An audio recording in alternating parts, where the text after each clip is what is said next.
해커들이 어떤 시스템에 침입을 해서 암호를 걸어놔요. 걸어놓으면 그 암호를 풀기 위해서는 랜섬을 지불해야 되는데 보통 비트코인으로 지불하라 그럽니다. 사이버 안보 문제는 이렇게 컴퓨터 소프트웨어라든지 해커 공격 이런 것들로 인해서 시스템이 붕괴될 수 있다. 우리의 생활이 파괴될 수 있다. 다시 말해서 나라의 안보가 무너질 수 있다.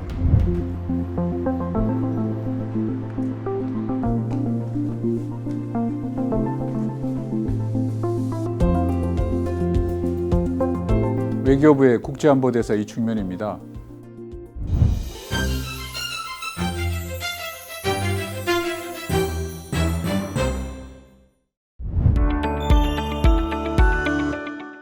코로나19로 그 경향이 심화가 됐는데 우리가 온라인이나 가상의 세계에서 하는 일이 너무 많습니다. 생활에 필수적인 필수품을 사는 일에서부터 애들이 뭐 집에서 온라인으로 다 수업을 듣고 가상의 세계, 사이버 세계에서 우리의 삶의 한 뭐 절반 정도 아니면 지금 뭐 극단적으로 말하면 3분의 2 이상이 이루어진다고 해도 과언이 아닙니다.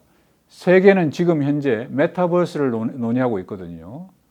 또 다른 우주, 가상으로 이루어지는 또 다른 세계를 논의하고 있는 그런 단계입니다. 만약 그 가상 세계가 시큐리티가 보장이 되지 않는다. 외부에서 누구나 침입이 가능하다고 하면 세계 자체가 무너지는 거거든요. 그 가상의 세계에 누군가 나의 의사와는 관계없이 침입을 해서 내 정보를 빼내가고 또 내 가상 세계를 무너뜨릴 수 있다 이라고 생각하면, 그리고 그런 문제가 나라의 안보에 관계된다고 생각하면 이 문제는 굉장히 시급하고 절실한 문제가 됩니다. 이렇게 되면 사이버 안보라는 게 그 전통적인, 그러니까 무기로 나라를 지키는 일, 버금가고 아니면 그보다 훨씬 더 중요한 일이 됩니다. 그런 문제를 이제 논의하기 위해서 국제적인 규범이 형성되고 있는데, 우리나라는 아시다시피 인터넷 강국이고 컴퓨터 분야, 그다음에 가상 공간 이런 분야, 모바일 분야 이런 분야에 있어서 세계적으로 아주 뛰어난 국가입니다. 그런 능력에 걸맞게 적극적으로 참여를 해서 국제적 규범을 만드는데 우리가 참여를 하고, 우리나라의 이해에 맞게, 우리나라의 국익에 맞게 규범 형성을 하는데 적극적으로 주도적으로 나설 필요가 있습니다. 그래서 이 사이버 안보라는 문제가 외교에 있어서도 굉장히 중요한 문제가 되는 것입니다. 전 세계에 컴퓨터 안 쓰는 사람이 없고 가상 공간과 관련돼서 일을 안 하는 사람이 없습니다. 전 세계 모든 사람에 관련되는 일입니다. 그래서 규범이 필요합니다. 이거를 국가 간에 어떻게 협력을 할지, 예를 들면 뭐 한 나라에서 어떤 사람이 사이버 범죄를 저지르고 그게 다른 나라에까지 영향을 미칠 때 두 나라가 어떻게 협력을 해서 그걸 막고 처벌을 하고 이렇게 할 것인지, 그 규범이 필요한데요. 그 규범이 아직까지 뚜렷하게 확립되어 있지 않습니다. 기존에 적용하던 그런 국제법이 사이버 공간에도 그대로 적용되어야 된다라는 하나의 원칙론만 형성되어 있고, 구체적으로 그럼 어떻게 할 것인지 하는 거는 아직 이제 형성되어 나가는 과정에 있고요. 제가 보기에 이제 우리나라가 조금 더 잘 대응하기 위해서는 우리나라가 가지고 있는 각 분야의 전문성, 엑스퍼티즈라고 하죠, 영어로는. 그게 조금 더 이렇게 잘 시너지 효과가 있어야 됩니다. 융합이 돼야 됩니다. 물론 이제 외교부는 협상이나 대외 교섭 이런 데 능한 부서죠. 다시 말하면 이 컴퓨터 보안이나 이런 거에 대해서 잘 아신 분들이, 어학 능력을 갖추신 분들이 외교 현장에 투입하면 이 업무를 보다 더 잘 할 것입니다. 우리나라가 각 분야는 잘 하시는 전문가들이 굉장히 많습니다. 그런데 이제 국제적인 협상이나 아니면 우리가 국제적으로 규범이 형성되는데 보다 적극적이고 능동적으로 참여하기 위해서는 이런 각 분야에 있는 자원들을 잘 융합을 해서 대처를 해나가는 게 필요합니다. 예. 국제적으로 계속 이렇게 규범이 창출되고 있습니다. 일단 규범이 창출되면 나라들이 모여서 노임 또는 레짐을 만들어내면 그 규범이나 레짐이 각 국가들을 규율합니다. 그런 속에서 어떤 나라는 자기 나라의 인트레스트가, 이해가 보장되기도 하고 또는 이해가 침해되기도 합니다. 근데 우리나라 같이 이제 그 해외와의 접촉면이 많은 국가들은 그런 국제 질서, 규범이나 레짐의 영향을 굉장히 크게 받습니다. 예를 들면 경제 분야 하나만 놓고 보면, 또 사이버 안보에 관해서 뭐가 질서가 만들어지면 그게 우리나라 무슨 컴퓨터, 소프트웨어 사용자들한테 상당한 영향을 미치고, 환경도 마찬가지고요. 그렇다면 우리가 국가 이익을 최대 보장받는 길은 우리가 능동적이고 적극적으로 그런 규범이나 노험이 만들어지는 과정에 참여를 해서 우리에게 유리한 쪽으로 만들어 나가야 됩니다. 그냥 방관하고 규범이 만들어지면 그 수동적으로 지켜지는, 우리가 수동적으로 따르는 그런 걸로는 우리의 그 덩치나 우리의 그 국가 규모 또는 우리의 발전 정도에 많은 그런 이해를 보장받기 어렵습니다. 그렇게 적극적으로 참여해 나가는 forefront, 전초 기지에 있는 게 바로 외교관들입니다. 과거에 우리가 아니지 않습니까? 모든 나라가 우리 대한민국의 역할을 주시를 하고 있고 또 역할을 해주기를 바라고 있습니다. 우리는 당연히 우리 국가 내셔널 인터레스트를 위해서 그런 역할을 적극적이고 주도적으로 해야 되고 그 역할을 감당할 수 있는 외교관들 그리고 그 역할을 감당할 수 있는 전문가들을 끊임없이 생산하고 배출하고 현장에 투입을 해야 됩니다.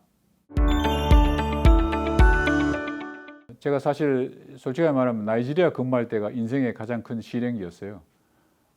왜냐하면 나이지리아에는 보통 그 자기 자녀들을 잘 안 데리고 갑니다. 애를 좀 떼놓기가 그래가지고 그때 하나뿐인 아들을 이렇게 나이지리아에 데리고 갔었는데 걔의 어떤 신체적, 정신적 건강을 이렇게 확보하는 게 쉬운 일이 아니더라고요. 근데 마침 이제 2006년도에 제가 나이지리아에 참사관으로 근무할 때 거기 이제 나이지리아에 와 있던 대우건설 인질 납치 사건이 일어났어요. 그 이제 제 혼자 그 문제를 다 해결해야 되는 그런 상황이에요.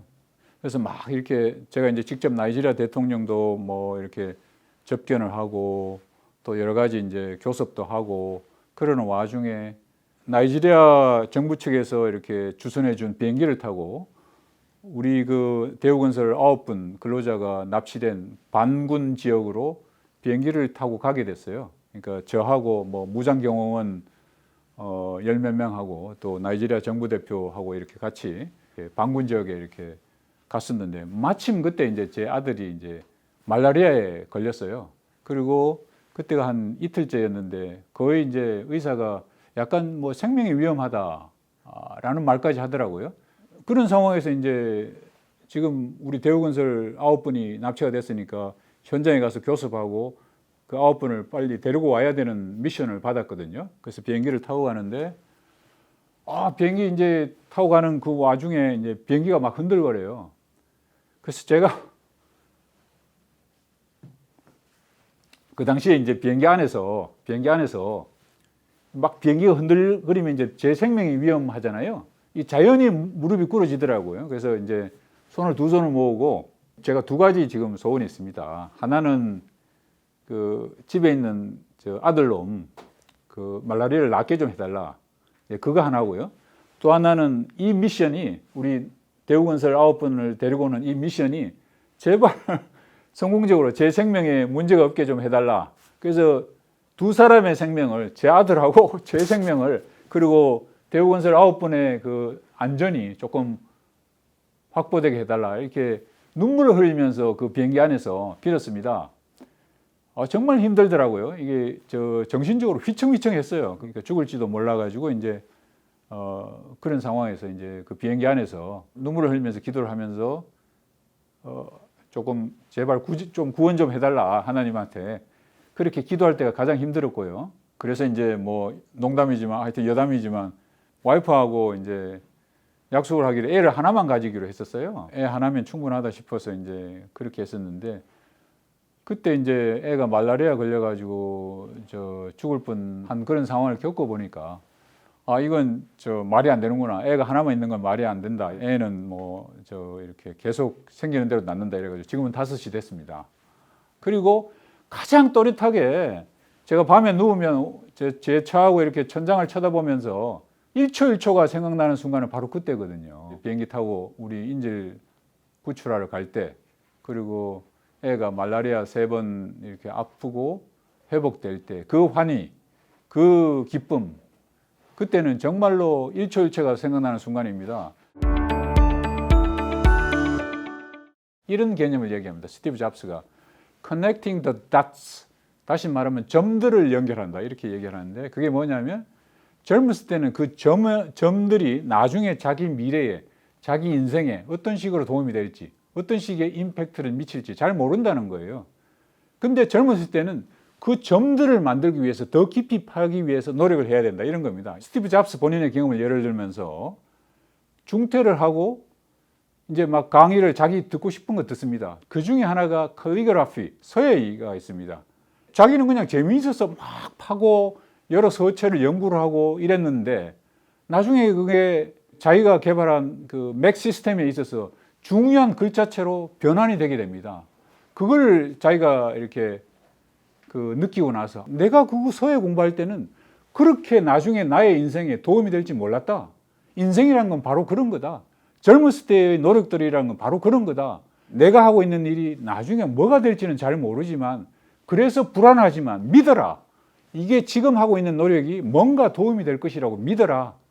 그래서 젊었을 때 뭔가 열심히 한 분들은 제가 보기에는 다 외교부에 오시기를 권합니다.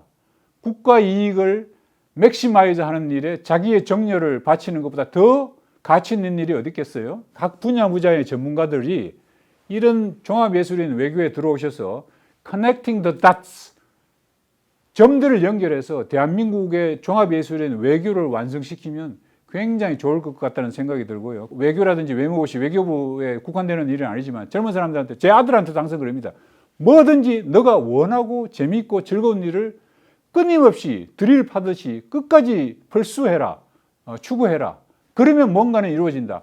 너가 지금 그게 뭐 장래에 뭐가 도움이 될지는 잘 모르지만 그거는 인생의 큰 윤곽이 결정하는 거다. 자기의 운명이 결정하는 거고 너는 그냥 그 점을 파면 된다. Connecting the dots 하는 거는 자기의 destiny, 운명이고 뭔가 다른 모르는 세상의 흐름이지 그게 결코 도움이 안 되고 낭비되는 일은 없다.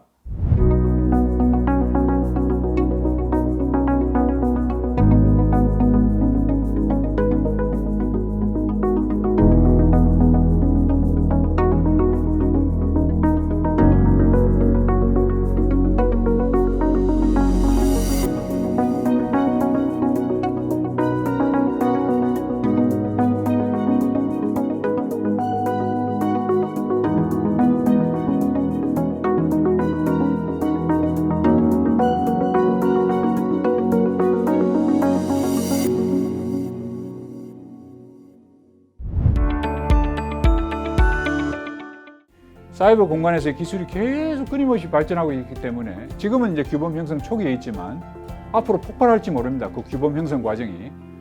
그런 과정에 제 남은 뭐 사이버 안보 분야 꼭 아니더라도 다른 분야에 있어서 그런 국제적인 규범 형성 과정에 뭔가 대한민국 외교관으로서 지울 수 없는 흔적을 남기고 싶다.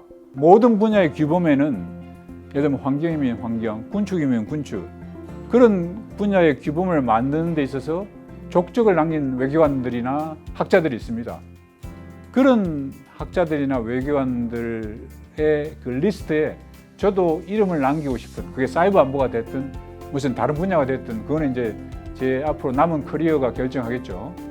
저는 어디 나가면 후배들한테 국제회의 무대 나가면 협상할 때는 무조건 발언 때부터 이렇게 먼저 자기 이름을 표시해 놓고 시작하라. 그렇게 적극적이고 진취적으로 하라고 이야기를 하는데 저 스스로가 앞으로 계속 그렇게 진취적인 자세를 갖기 위해서 노력을 할 거고요.